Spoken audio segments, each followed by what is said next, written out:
the bell icon on the YouTube app and never miss another update. आप सभी का स्वागत है हमारे YouTube चैनल में। आज के इस वीडियो में हम डिस्कस करने जाएंगे chapter 1 utilisation and development of DAV का पार्ट 2।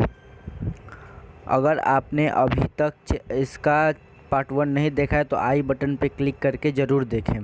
आपके सामने जो ये चैट खुला है क्वेश्चन ऑफ रिसोर्सेज का, तो पहले ऊपर में लाइन लिखा है basis of classification. Basis of classification means classification का बेस, किस किस आधार पे रिसोर्सेज को क्लासिफाइड किया गया है। तो जो आधार पे रिसोर्सेज को क्लासिफाइड किया गया है वो चार हैं: renewability, origin, occurrence and development. तो पहले समझते हैं कि रिसोर्सेज को क्लासिफाइड करना क्यों इंपॉर्टेंट है। तो रिसोर्सेज को क्लासिफाइड करना इसलिए इंपॉर्टेंट है क्योंकि इतने अधिक यूज रिसोर्सेज हैं हमारे मदर अर्थ में, हमारे अर्थ पे इतने अधिक रिसोर्सेज हैं कि उनको स्टडी एक एक करके स्टडी करना बहुत ही मुश्किल है।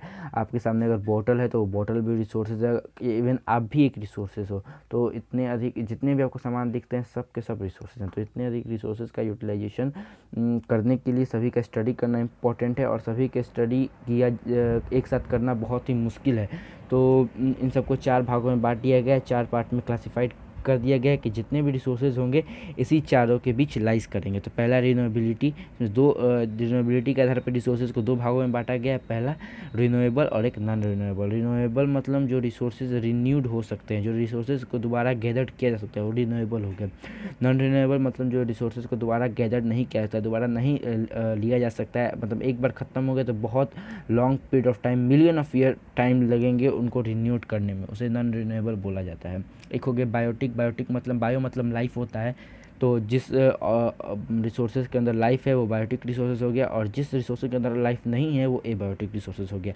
ऑकरेंस के आधार पर भी दो भागों में बांटा गया है, एक नेचुरल और एक मैन मेड। नेचर मतलब जो हमें नेचर खुद दी है, जो हमें नेचर से अपने आप मिले हैं। फॉर एग्जांपल वाटर, वाटर तो हमने बनाया नहीं है, वाटर तो हमें नेचर से मिले हैं। मिनरल्स हो गए बहुत सारे, और उसके बाद जो बर्ड्स हो गए, एनिमल्स हो गए, सब नेचुरल हैं क्योंकि नेचर हमें खुद दी है और हम इन सब का यूज़ करते हैं अपने नीड्स को फुलफ़िल करने के लिए, सेटिस्फाई करने के लिए, इसलिए ये नेचुरल रिसोर्सेज हो गए। और फिर होते हैं मैन मेड। मैन मेड मतलब जैसे हमने जिसे बनाया, फॉर एग्जाम्पल बिल्डिंग, बिल्डिंग को तो हमने बनाया है, नेचर ने हमें दिया नहीं है। तो उसके बाद डेवलपमेंट है। डेवलपमेंट के आधार पे रिसोर्सेज को दो भागों क्लासिफिकेशन बेस्ड ऑन रिन्यूएबिलिटी को पूरा अच्छे से एक्सप्लेनेशन के साथ उसको डिटेल स्टडी करना है। तो रिन्यूएबल रिसोर्सेज जो होते हैं उनको इनएक्सटिबल रिसोर्सेज भी बोलते हैं। इनएक्सटिबल इसलिए क्योंकि ये बहुत जल्दी ही शॉर्ट इंटरवल ऑफ पीरियड में रिन्यूएबल हो जाते हैं। जो रिसोर्सेज होते हैं वो अगर नेचुरली या फिर ह्यूमन एफर्ट या फिर दोनों के मिक्सअप से रिन्यूएबल हों, अगर उसका दोबारा रीयूज़ हो, वो कभी एंड अप ना हो, तो उन रिसोर्सेज को हम लोग रिन्यूएबल रिसोर्सेज कहते हैं। For example solar energy, wind energy या फिर हाइड्रो इलेक्ट्रिसिटी, कुछ भी जो कि रिन्यूएबल हो। जो सोलर एनर्जी है ये हमें सन से मिलता है, और जो हाइड्रो इलेक्ट्रिसिटी हम लोग जनरेट करते हैं वाटर के हेल्प से। तो ये रिसोर्सेज जो हैं ये कभी एंड अप होने वाले नहीं हैं। जब तक एयर रहेगा तब तक हम लोग वाइंड एनर्जी ले सकते हैं, जब तक वाटर रहेगा तब तक हम लोग हाइड्रो इलेक्ट्रिसिटी जनरेट कर सकते हैं। तो ये सब रिसोर्सेज कभी ख़त्म होने वाले नहीं हैं, ये कभी एक्सट्रैक्ट होने वाले नहीं हैं हमारे अर्थ से।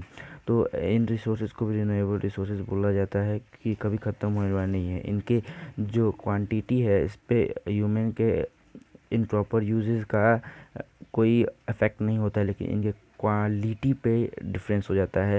ये क्वांटिटी और क्वालिटी में बहुत लोग कंफ्यूज रहते हैं। क्वांटिटी में कोई डिफरेंस नहीं आता है इन प्रॉपर यूजेस से, लेकिन क्वालिटी में डिफरेंस आ जाता है। तो अब हमको पढ़ना है रिसोर्सेज जो कि नॉन रिन्यूएबल होते हैं। लोग को नॉन रिन्यूएबल रिसोर्सेज के बारे में पढ़ना है। जो रिसोर्सेज वो मिलियंस ऑफ ईयर लगाते हैं अपने आप को रिफॉर्म करने के लिए, रिन्यू करने के लिए, उनको हम लोग नॉन रिन्यूएबल रिसोर्सेज बोलते हैं। इनको हम लोग इनएक्सटिबल रिसोर्सेज बोलते हैं क्योंकि ये रिन्यूएबल नहीं है। एनर्जी रिसोर्सेज जैसे coal, petroleum, natural gas and others minerals can are the examples of non renewable resources. जैसे कोल हो गया, पेट्रोलियम हो गया, नेचुरल गैस हो गया और कुछ अदर मिनरल्स हो गए, ये एग्जांपल हैं नॉन रिन्यूएबल रिसोर्सेज के। इनका जो ओवर एक्सप्लॉयटेशन है, इनका अगर मैक्सिमम अमाउंट में अगर हम लोग यूज़ करेंगे तो ये हमारे लिए बहुत ही घातक साबित हो सकता है, या फिर हमारे फ्यूचर जनरेशन के लिए बहुत ही घातक साबित हो सकता है, क्योंकि इनकी जो क्वांटिटी है वो लिमिटेड है, क्योंकि रिन्यूएबल नहीं है, इसलिए इनका यूटिलाइजेशन है वो सोच समझ के किया जाता है। अगर इनका ओवर यूज़ हुआ, अगर इनका इम्प्रॉपर यूज़ हुआ तो ये फ्यूचर जनरेशन के लिए एडवर्सली इफ़ेक्टेड करेंगे, नहीं रहेंगे तो फिर बहुत अधिक प्रॉब्लम क्रिएट कर देंगे। कुछ मिनरल्स हो गए जैसे कि गोल्ड हो गया, सिल्वर हो गया, ये लोग रिसाइकल्ड होते हैं। अगर इन लोग को हम लोग बार बार रिन्यू कर सकते हैं, किलिंग के प्रोसेस से इनको बार बार रिसाइकल करके बार बार यूज़ में लाया जा सकता है। अब हम लोगों को क्लासिफिकेशन बेस्ड ऑन ऑरिजिन को पढ़ना है। तो क्लासिफिकेशन बेस्ड ऑन ऑरिजिन के आधार पे रिसोर्सेज का क्लासिफिकेशन। ऑरिजिन के आधार पे रिसोर्सेज को दो भागों में बांटा गया है, एक बायोटिक हो गया और एक एबायोटिक हो गया। जो वर्ड बायो है उसका मतलब होता है लाइफ, तो जो रिसोर्सेज के अंदर लाइफ है वो बायोटिक रिसोर्सेज हो गए। अगर इसका डिफिनीशन बोलूँ तो resources which are obtain from biosphere and have a life are known as biotic resources. जो रिसोर्सेज बायोस्फीयर से पाए जाते हैं और उनके अंदर लाइफ होती है वो एक लिविंग ऑर्गेनिज्म होते हैं या फिर लिविंग ऑर्गेनिजम्स के ग्रुप्स होते हैं, उनको बायोटिक रिसोर्सेज बोला जाता है। एग्जाम्पल में बर्ड्स हो गया, बर्ड भी लिविंग है, एनिमल्स सभी के सभी एनिमल्स लिविंग है, फिश, फॉरेस्ट। और फॉरेस्ट कैसे बायोटिक हुआ? क्योंकि ये ग्रुप ऑफ लिविंग ऑर्गेनिज्म है। ग्रुप ऑफ लिविंग ऑर्गेनिज्म से एनिमल्स हो गए, ट्रीज़ हो गए, यही सब मिलकर फॉरेस्ट बनाते हैं, तो ये ग्रुप है एक लिविंग ऑर्गेनिजम्स का, इसलिए इसे भी बायोटिक रिसोर्सेज की कैटेगरी में रखा गया है। जो बायोटिक रिसोर्सेज होते हैं उनके अंदर कैपेसिटी होती है खुद को रिप्रोड्यूस करने की, खुद को रीजनरेट करने के लिए, इसलिए सभी के सभी बायोटिक रिसोर्सेज रिन्यूएबल रिसोर्सेज होते हैं। ओके, लेकिन कभी कभी कोई रिसोर्सेज ऐसे होते हैं जो कि बहुत लॉन्ग पीरियड ऑफ टाइम के बाद जाके रिन्यूएबल होते हैं, रिन्यूड होते हैं, फॉर एग्जांपल फॉरेस्ट। अब आते हैं एबायोटिक पे। तो एबायोटिक मतलब मैंने पहले ही बताया था, बायोटिक मतलब होता है लिविंग। तो लिविंग के आगे ए लग गया, मतलब कि जिसमें लाइफ नहीं हो, those resources which are not contain life inside it and obtain from the biosphere. जो रिसोर्सेज बायोस्फीयर से पाए जाते हैं और उनके अंदर लाइफ नहीं होती है उनको हम लोग एबायोटिक रिसोर्सेज बोलते हैं। एग्जांपल में लैंड, वाटर, मिनरल, ETC। अब जो रिसोर्सेज हैं एबायोटिक वो सभी के सभी नॉन रिन्यूएबल रिसोर्सेज हैं, हेक्सटेबल रिसोर्सेज हैं, एक्सेप्ट वाटर जो कि इनहेक्सटेबल है, जो कि रिन्यूएबल है। वाटर रिन्यूएबल है, बाकी सब नॉन रिन्यूएबल है। इन जो रिसोर्सेज हैं एबायोटिक उनका बहुत अधिक डिमांड है इंडस्ट्रीज़ में, एग्रीकल्चर में, बहुत सारे डेवलपमेंट एक्टिविटी को परफॉर्म करने के लिए। Classification based on occurrence. Occurrence के आधार पर रिसोर्सेज का क्लासिफिकेशन। ऑक्यूरेंस के आधार पे रिसोर्सेज को दो भागों में बांटा गया है, एक नेचुरल और एक मैन मेड मतलब आर्टिफिशियल। नेचुरल रिसोर्सेज वो रिसोर्सेज जो कि नेचर के द्वारा जी जाती हैं लिविंग बींग्स को, लिविंग ऑर्गेनिजम्स को, उनके बेसिक नीड्स को सेटिस्फाई करने के लिए। फॉर एग्जांपल वाटर नेचर के द्वारा प्रोवाइड किया जाता है सभी को ड्रिंकिंग पर्पस के लिए, मतलब बेसिक नीड्स को सेटिस्फाई करने के लिए।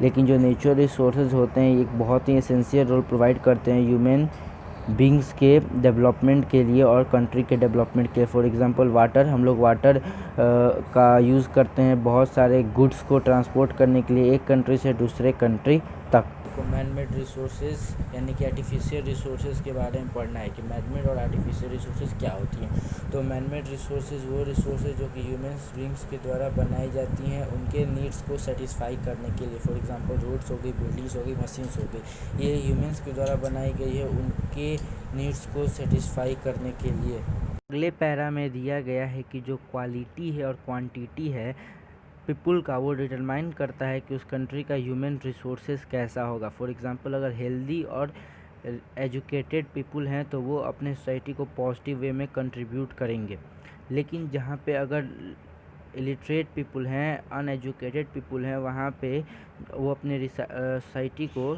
अच्छे से कंट्रीब्यूट नहीं कर पाएंगे, पॉजिटिव वे में कंट्रीब्यूट नहीं कर पाएंगे अपना वर्क, अपना लेबर, अपना स्किल, इसलिए वो कंट्री बैकवर्ड रह जाएगा, पीछे रह जाएगा। यहाँ पे कंपेयर किया गया है जापान को और अफ्रीकन नेशंस को। यहाँ जापान के पास कम रिसोर्सेज हैं, वहाँ भी उसके पास स्किल्ड पीपुल हैं, टेक्निकली वो डेवलप है, तो वो कंट्री अच्छे से वेल डेवलप्ड है।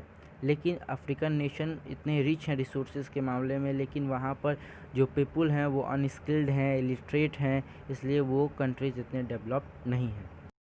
Classification based on development of resources को पढ़ना है।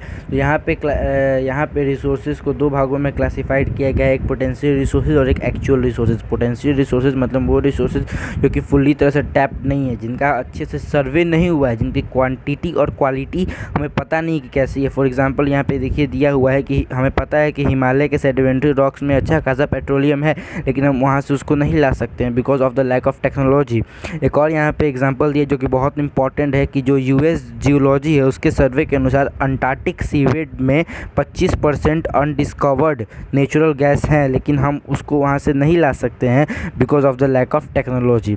अब यहाँ पे एक्चुअल रिसोर्सेज, तो एक्चुअल रिसोर्सेज मतलब वो रिसोर्सेज जो कि फुली तरह से टैप्ड हो चुके हैं, फुली तरह से सर्व्ड हो चुके हैं और उनका यूटिलाइजेशन अब अच्छे से हो सकता है।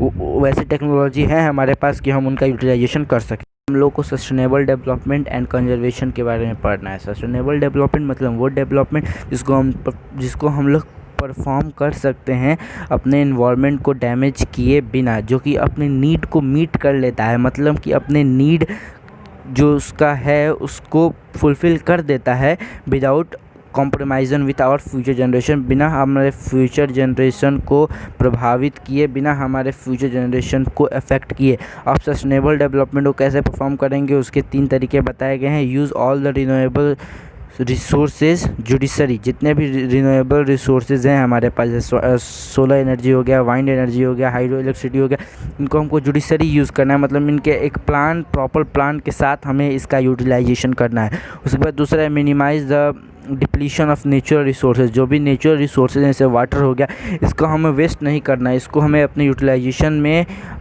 अच्छे से लाना है।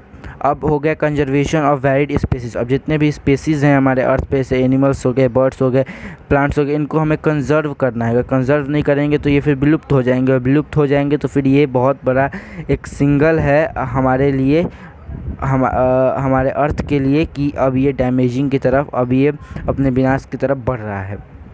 अब आगे के जो 3 पैराज हैं इनमें मेनली कंजर्वेशन को डिस्कस किया गया है। मैं अभी बता देता हूँ कंजर्वेशन क्या है।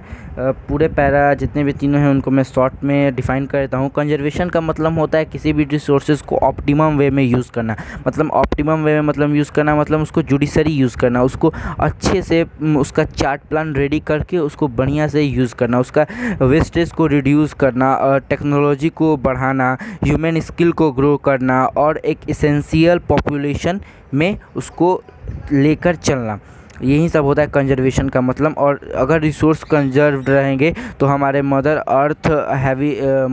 अर्थ पे ऐसे ही सब कुछ बराबर चलता रहेगा, हमारे फ्यूचर जनरेशन को कोई अफेक्ट नहीं होगा। तो ये कंजर्वेशन के कुछ प्रॉफिट यहाँ बताए गए हैं, और कंजर्वेशन क्या होता है वहीं बताया गया, मैंने इसको क्लियर कर दिया। फ्रेंड्स, अगर आपको इस चैप्टर का सॉल्यूशन चाहिए तो ऊपर आपको यहाँ पे आई बटन पे क्लिक करिए, आपको इसका सॉल्यूशन मिल जाएगा। और हाँ, प्लीज़ अगर वीडियो अच्छा लगा हो तो चैनल को सब्सक्राइब कर दीजिए, वीडियो को लाइक कर दीजिए, ऐसे ही और वीडियो के लिए बेल आइकन को प्रेस कीजिए। और at last thank you very much for watching.